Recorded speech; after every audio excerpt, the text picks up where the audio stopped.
Assalamualaikum warahmatullahi wabarakatuh. Perkenalkan, nama saya Dwi Fitriani, G211190015 akan mempresentasikan hasil kerja saya yang berjudul Sumber Hukum Islam Ijtihad. Pengertian ijtihad adalah sebuah usaha yang sungguh-sungguh yang sebenarnya bisa dilaksanakan oleh siapa saja yang sudah berusaha mencari ilmu untuk memutuskan suatu perkara yang tidak dibahas dalam Al-Quran maupun hadis dengan syarat menggunakan akal sehat dan pertimbangan matang. Al-Ghazali mengartikan ijtihad sebagai pengarahan kemampuan oleh mujtahid dalam mencari pengetahuan tentang hukum syara. Sedangkan menurut Al-Amidi, ijtihad adalah mencurahkan semua kemampuan untuk mencari hukum syara yang bersifat zani. Jadi, ijtihad adalah proses penetapan suatu hukum dengan mencurahkan seluruh pikiran dan tenaga secara bersungguh-sungguh. Fungsi ijtihad dikutip dari buku Fikih Kontemporer Qibtiyah 2016.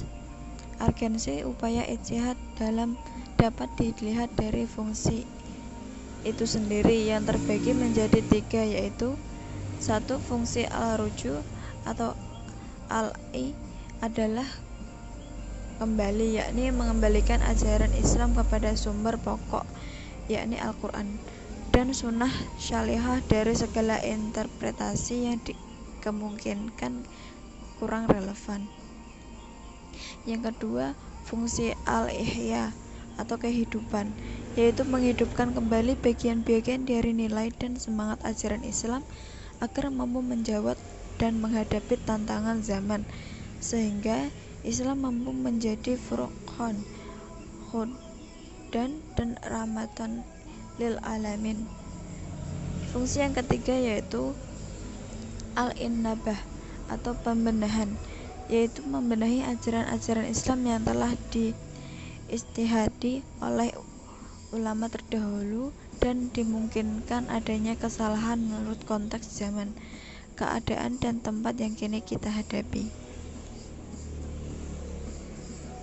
Syarat-syarat ijtihad seperti yang disebutkan sebelumnya, hanya orang-orang tertentu dan telah memenuhi syarat saja yang bisa melakukan ijtihad.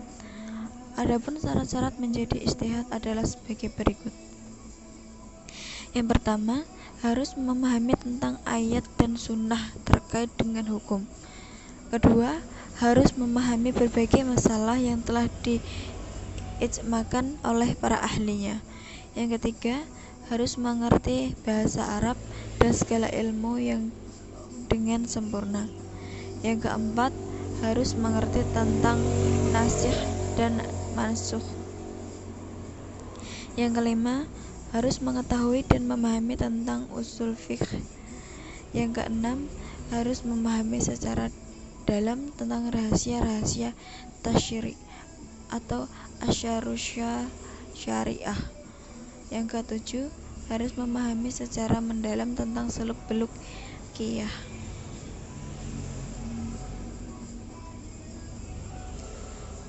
Ada beberapa metode atau cara untuk melakukan ijtihad, baik ijtihad dilakukan sendiri-sendiri maupun bersama-sama dengan orang lain.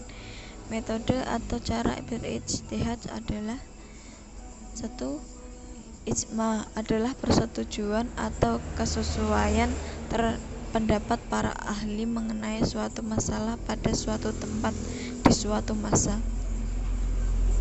Yang kedua, qiyah adalah menyamakan hukum suatu hal yang tidak terdapat ketentuannya di dalam Al-Quran dan As-Sunnah dengan hal lain yang hukumnya disebut dalam Al-Quran dan Sunnah Rasul karena persamaan lainnya.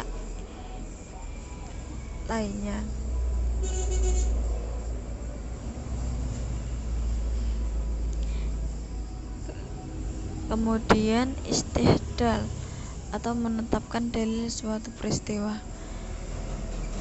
Yang keempat, masyalallah mursalah adalah cara menemukan hukum suatu hal yang tidak terdapat ketentuannya baik di dalam Al-Quran maupun dalam kitab-kitab hadis berdasarkan pertimbangan kemaslahatan masyarakat atau kepentingan umum.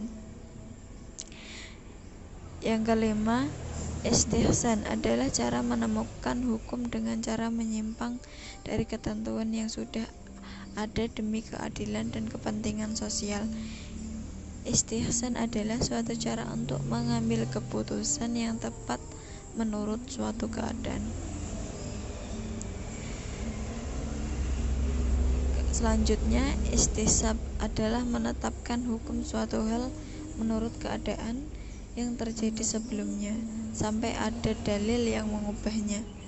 Yang terakhir, urf adalah yang tidak bertentangan hukum Islam, dapat dikukuhkan tetap terus berlaku bagi masyarakat yang bersangkutan. Contoh ijtihad. Agar lebih memahami pengertian ijtihad, maka kita dapat memperhatikan contoh pelaksanaannya. Adapun salah satu contoh pelaksanaan ijtihad adalah dalam proses penentuan 1 Ramadan dan 1 Syawal, di mana para ulama berdiskusi berdasarkan hukum Islam untuk menentukan dan menetapkan 1 Syawal. Demikian presentasi dari saya. Kurang lebihnya mohon maaf. Wassalamualaikum warahmatullahi wabarakatuh.